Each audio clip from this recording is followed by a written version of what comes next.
Everyone, welcome back to the channel Unani Medicos, and today we are going to start our new chapter digestive system of clinical medicine.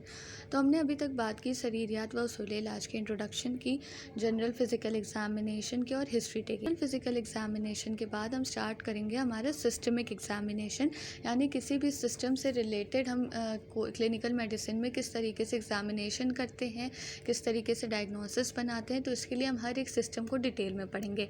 और जब भी हम किसी system को start करेंगे तो उसमें कुछ कॉमन पॉइंट्स होंगे जो हमें पढ़ने होंगे। सबसे पहले जब भी हम किसी सिस्टम को स्टार्ट करते हैं तो उसमें सबसे पहली चीज़ जो हम देखते हैं वो होती है सिम्प्टोमेटोलॉजी, यानी इस सिस्टम से रिलेटेड जो भी डिजीज़ेज होती हैं उनमें हमें क्या सिम्टम्स देखने को मिलेंगे और इन सिम्टम्स से और साइंस से हम क्या समझेंगे। तो पहले हम सिम्प्टोमेटोलॉजी पढ़ेंगे, उसके बाद हम उस सिस्टम का इंस्पेक्शन पढ़ेंगे, यानी उस सिस्टम को एग्जामिन करने के लिए हम क्या क्या चीज़ें देखते हैं। फिर उसके बाद पैल्पेशन, फिर परकशन और फिर ऑस्कल्टेशन। फिर इस एग्जामिनेशन के बाद हम इन्वेस्टिगेशंस देखेंगे कि किसी भी सिस्टम से रिलेटेड कौन से इन्वेस्टिगेशंस होती हैं, कौन से टेस्ट कराए जाते हैं, और उस सिस्टम से रिलेटेड डिजीज़ के बारे में पढ़ेंगे। तो हर सिस्टम से रिलेटेड हम इतने पॉइंट्स को पढ़ेंगे। तो अब हम स्टार्ट करते हैं हमारा डाइजेस्टिव सिस्टम, जो कि टर्म 1 में आता है according to the syllabus of NCSM।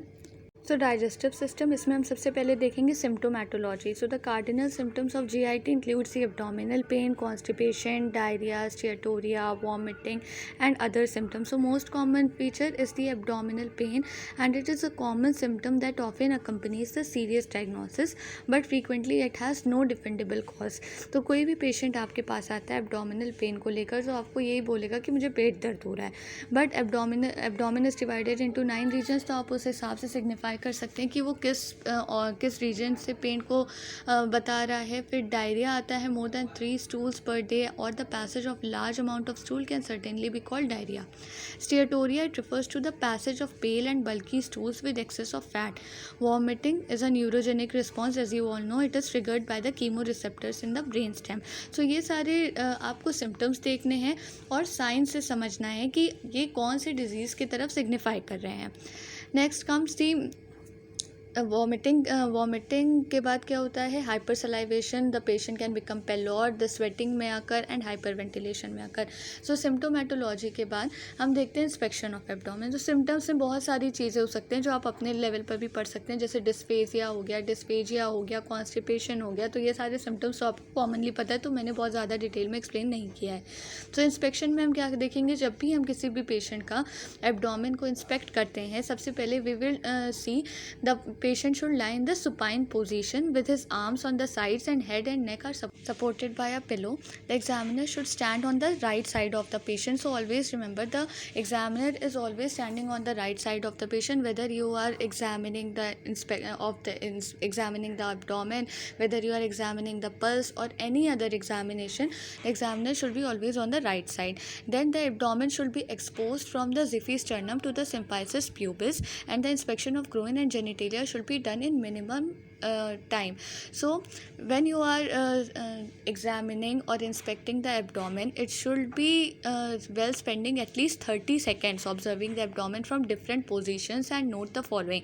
So what are the points you have to note when you are doing the inspection of the abdomen? So first of all, you have to note the shape of the abdomen, that how the abdomen looks. Is it normal, the scaphoid shape, boat shaped abdomen, or it gives a generalized fullness or distension such as seen in the obesity, ascites or pregnancy.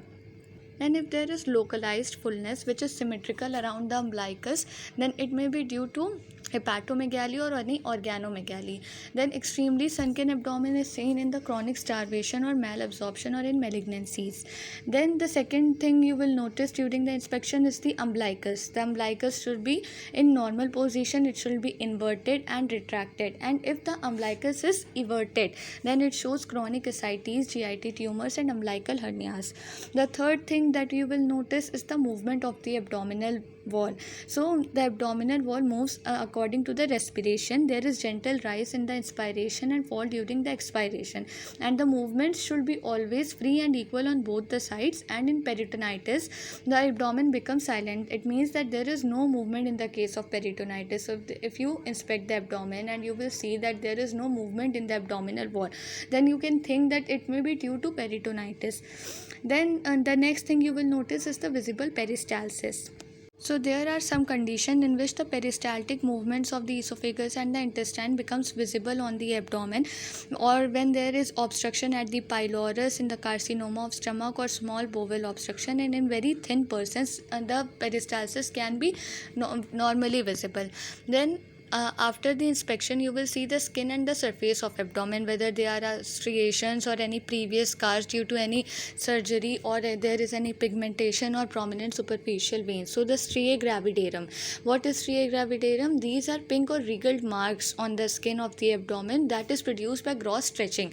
So stretching of the abdomen takes place in the case of ascites or pregnancy. So these are the marks that occurs on the surface of the abdomen, and the reason for occurring these marks is the rupture of the elastic fibers. And then comes the scars. So scars can be indicative of any previous surgery, and if the scars are old they are white in color. If they are pink or reddish, it should be they are recent scars. Then the pigmentation, the linea nigra, the pigmentation below the umbilicus is seen in pregnancy. The gray Turner sign, it is the bluish discoloration of loins and flanks. The Cullen sign is the bluish discoloration in the case of acute pancreatitis. So there is a condition when the veins becomes prominent over the abdomen, and this condition is normally known as the caput medusa. It occurs when there is portal hypertension, and this question is frequently asked in the viva. So in caput medusa, due to portal hypertension, the veins becomes prominent. In normal individuals it is not prominent. Then comes the palpation. When we talk about the palpation of abdomen, there are two types of palpation, the general palpation and deep palpation. So superficial palpation or general palpation, in this we will palpate the abdominal wall, but in deep palpation we will palpate the organs present in the abdomen, such as liver, spleen, kidney, gallbladder, urinary bladder. So first of all, and the most important, is the palpation of liver that comes in the exam in long answer questions as well as in viva. So palpation of liver में सबसे पहला question आपसे होता है कि palpation of liver कितने method से कर सकते हैं. So there are different methods. सबसे पहले होता है हमारा क्लासिकल मेथड, देन आता है हमारा हुकिंग मेथड जिसको हम मिडिल्टन्स मेथड भी कहते हैं. तो ये सारे मेथड्स का डिस्क्रिप्शन और इसके एक्शन मैंने आपको दे दी. इसमें एक्सप्लेन करने का कुछ नहीं है, आपको इस सिंपली याद करना है, और अगर पॉसिबल हो तो आप किसी पर इसको ट्राई करके देखें तो आपको वो अच्छे से याद हो जाएगा. सो क्लासिकल मेथड में जो मोस्ट कॉमन टेक्निक होती है, हुकिंग मेथड में हमारी हुक्ड फिंगर्स को यूज़ करते हैं. नेक्स्ट होता है हमारा डिपिंग मेथड या बेलॉटमेंट टेक्निक होती है. तो इसमें ये हम यूज़ करते हैं साइटीज़ के केस में. तो इसका डिस्क्रिप्शन मैंने पूरा दिया हुआ है, वो आप पढ़कर अच्छे से याद कर सकते हैं और एग्ज़ाम में लिख सकते हैं. अब अगर हम बात करें कि हिपैटोमेगाली, क्योंकि हमारा जो लिवर होता है वो नॉर्मली पैल्पेबल नहीं होता है, बट अगर उसमें कोई इंक्रीज़, उसकी साइज़ बढ़ जाती है यानी हिपैटोमेगाली हो जाती है, तब हम उसको पैल्पेट कर सकते हैं. तो कॉजेज़ क्या होते हैं कि कौन से वजह से हमारी हिपैटोमेगाली हमको देखने को मिलती है. तो उसमें सबसे पहला कॉज होता है congestive cardiac failure, viral hepatitis, cholangitis, और सिरोसिस ऑफ लीवर हो सकता है, कोई मेलिग्नेंसी हो सकती है, कोई ट्यूमर्स हो सकते हैं, हेपेटोमा हो सकता है. तो इन सारे कॉजेज़ में हमें क्या देखने को मिलता है, हिपैटोमेगाली देखने को मिलती है, जिसमें हमारा लिवर पैल्पेबल हो जाता है और वो अपने फंक्शंस को अच्छे तरीके से परफॉर्म नहीं कर सकता है. तो यहाँ हमने पैल्पेशन ऑफ लीवर को अच्छे से पढ़ लिया, लेकिन नेक्स्ट वीडियो लेक्चर में हम पैल्पेशन ऑफ एब्डोमेन को डिटेल में कंटिन्यू करेंगे. तो अगर आपको ये वीडियो अच्छी लगी हो, then do like, share and subscribe the channel, and notes are in the description box. So thank you for watching the video.